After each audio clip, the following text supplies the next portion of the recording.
Hello friends, आप सभी का स्वागत है हमारे अपने यूट्यूब चैनल करेजी जीएस अड्डा पर। जैसा कि हम पहले बता दिए थे कि हम एनसीईआरटी का सीरीज चला रहे हैं हिस्ट्री का क्लास 9 का। इससे पहले हम हिस्ट्री का पहला चैप्टर पढ़ा दिए थे, भौगोलिक खोज। उसमें जो भी ऑब्जेक्टिव क्वेश्चन थे हम बता दिए। आज हम उसका अध्याय 2 लेके आए हैं, अमेरिकी स्वतंत्रता संग्राम। इससे जो भी ऑब्जेक्टिव क्वेश्चन होंगे इंपॉर्टेंट एग्जाम के लिए, वो सभी को बताएंगे विद एक्स्ट्रा फैक्ट के साथ। और आप लोग वीडियो के अंत तक बने रहिएगा, आप लोग के लिए बहुत ही इंपॉर्टेंट होंगे। पहला क्वेश्चन है कि सप्तवर्षीय युद्ध किन दो देशों के बीच हुआ था। ये क्वेश्चन बहुत इंपॉर्टेंट है, बहुत बार एग्जाम में पूछ लिया गया है कि जो सप्तवर्षीय युद्ध है, सप्तवर्षीय है, ये किन दो देशों के बीच हुआ। हम ये भी बताएंगे कब हुआ, तो सिर्फ आप लोग ध्यान से देखिएगा। ऑप्शन में आपको दिया Britain America, France Canada, Britain France, America Canada. तो इसका आंसर हो जाएगा ऑप्शन सी, यानी कि ब्रिटेन फ्रांस। इंग्लैंड फ्रांस के बीच 1756 से लेकर 1763 तक सप्तवर्षीय युद्ध हुआ था। आप इसे याद रखिएगा, आपके लिए बहुत ही इंपॉर्टेंट होंगे। कब? तो 1756 से 1763 किसके बीच? इंग्लैंड और फ्रांस के बीच। कौन सा युद्ध? सप्तवर्षीय युद्ध। ये सभी एक्स्ट्रा फैक्ट को आप याद रखिएगा।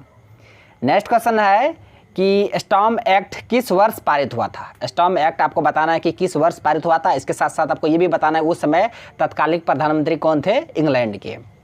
ऑप्शन में आपको दिया 1765, 1764, 1766, 1757।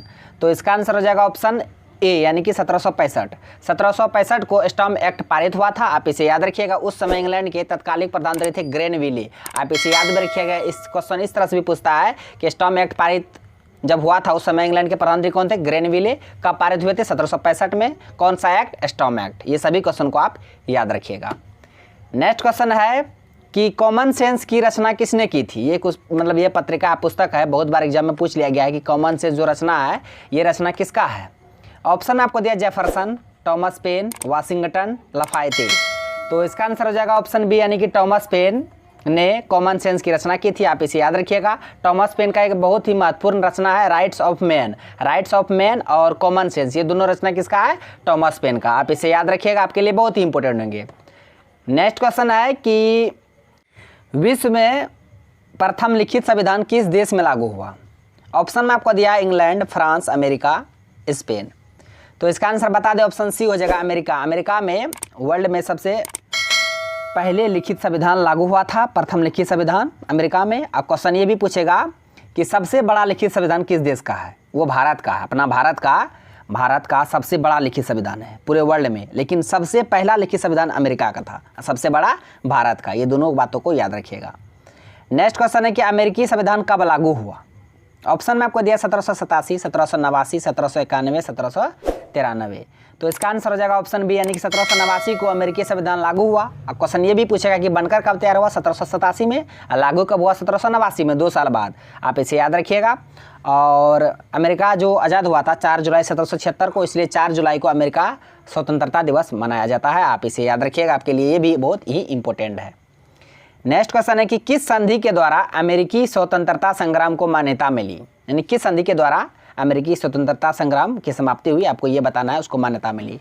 ऑप्शन में आपको दिया पेरिस की संधि, विला फ्रेका की संधि, न्यूली की संधि, सेब्रे की संधि।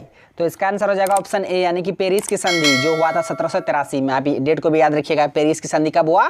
1783 में। पेरिस की संधि के ही द्वारा अमेरिकी स्वतंत्रता संग्राम जो था वो खत्म हुआ, अंत हुआ। आप इसे याद रखिएगा, पेरिस की संधि 1783 में। नेक्स्ट क्वेश्चन है कि अमेरिकी स्वतंत्रता में अमेरिका का सेनापति कौन था।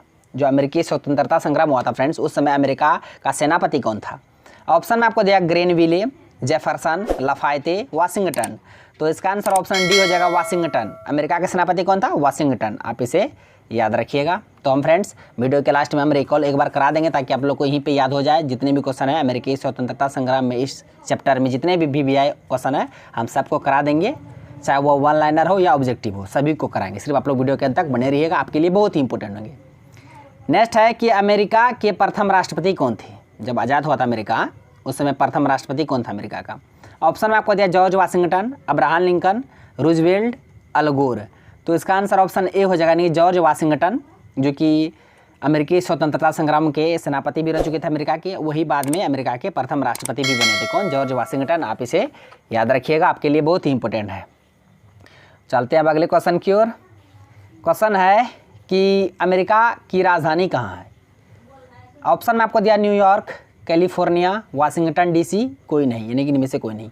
तो इसका आंसर ऑप्शन सी हो जाएगा, वाशिंगटन डीसी अमेरिका की राजधानी है। क्वेश्चन ये भी पूछता है कि वाशिंगटन डीसी जो है अमेरिका की राजधानी, वो किस नदी के किनारे बसा हुआ, तो पोटोमेक नदी के किनारे वाशिंगटन डीसी मतलब स्थित है। आप इसे याद रखिएगा। वर्ल्ड बैंक और IMF ये दोनों का मुख्यालय भी कहाँ, वाशिंगटन डीसी में। तो ये सारे क्वेश्चन को आप याद रखिएगा। फ्रेंड्स, आज का ये लास्ट क्वेश्चन है और इस क्वेश्चन का आंसर आप लोग को कमेंट बॉक्स में देना है। उससे पहले हम वन लाइनर कुछ क्वेश्चन है उसे भी देख लेते हैं, ताकि एक भी क्वेश्चन इस टॉपिक से नहीं छूटे।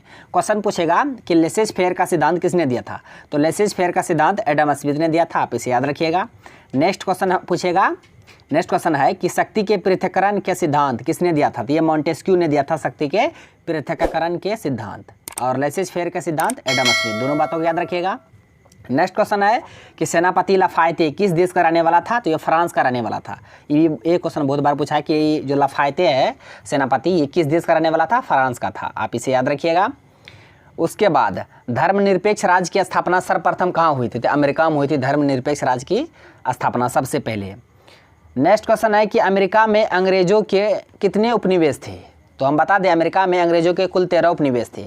ऑब्जेक्टिव में क्वेश्चन पूछेगा कि अमेरिका में अंग्रेज के कितने उपनिवेश थे, ऑप्शन देगा 10, 12, 13, 14, तो आप लोग ध्यान में रखेंगे कि 13 उपनिवेश थे। कितने, 13। नेक्स्ट है कि अमेरिकी स्वतंत्रता संग्राम का तात्कालिक कारण क्या था। अमेरिकी स्वतंत्रता संग्राम जो हुआ था उसका तात्कालिक कारण क्या था, Boston T party. Boston T party क्या था फ्रेंड्स, उसमें बोस्टन में मतलब अंग्रेज़ के कुछ जहाज़ रुके हुए थे। उस जहाज़ को वहाँ के नागरिकों के द्वारा लूट लिया गया था और 345-42 के आसपास पेटी, जो चाय की पेटी थी, उसको समुद्र में फेंक दिया था। इसी घटना को बोस्टन टी पार्टी कहा जाता है और ये 1773 की घटना है। बोस्टन टी पार्टी कब हुआ था, 1773 में, और ये बोस्टन टी पार्टी ही अमेरिका स्वतंत्रता संग्राम का तात्कालिक कारण बना था। आप इसे याद रखिएगा। तो फ्रेंड्स, आज का सारे क्वेश्चन हम बता दिए विद एक्स्ट्रा फैक्ट के साथ, और ये आज का लास्ट क्वेश्चन है। इस क्वेश्चन का आंसर आप लोग को कमेंट बॉक्स में देना है। क्वेश्चन है कि अमेरिकी स्वतंत्रता संग्राम में अंग्रेजों का सेनापति कौन था। ऑप्शन दे रहे हैं हम, वाशिंगटन, वेलेस्ली, कॉर्नवालिस, कर्जन। तो ये 4 ऑप्शन है, इसका आंसर आप लोगों को कमेंट बॉक्स में देना है। तो फ्रेंड्स, आज का क्वेश्चन बस यहीं तक था। आई होप सारे क्वेश्चन बता दिए। यदि आपको वीडियो अच्छा लगा तो मेरे वीडियो को लाइक कीजिए तथा मेरा यूट्यूब चैनल करेजिए जिस अड्डा को सब्सक्राइब करें और बेल आइकन को भी हिट कर दीजिए, ताकि हर एक लेटेस्ट वीडियो का नोटिफिकेशन तुरंत आप तक पहुंच जाए। Thanks for watching video. धन्यवाद। मिलते हैं अब नेक्स्ट वीडियो में नेक्स्ट टॉपिक के साथ।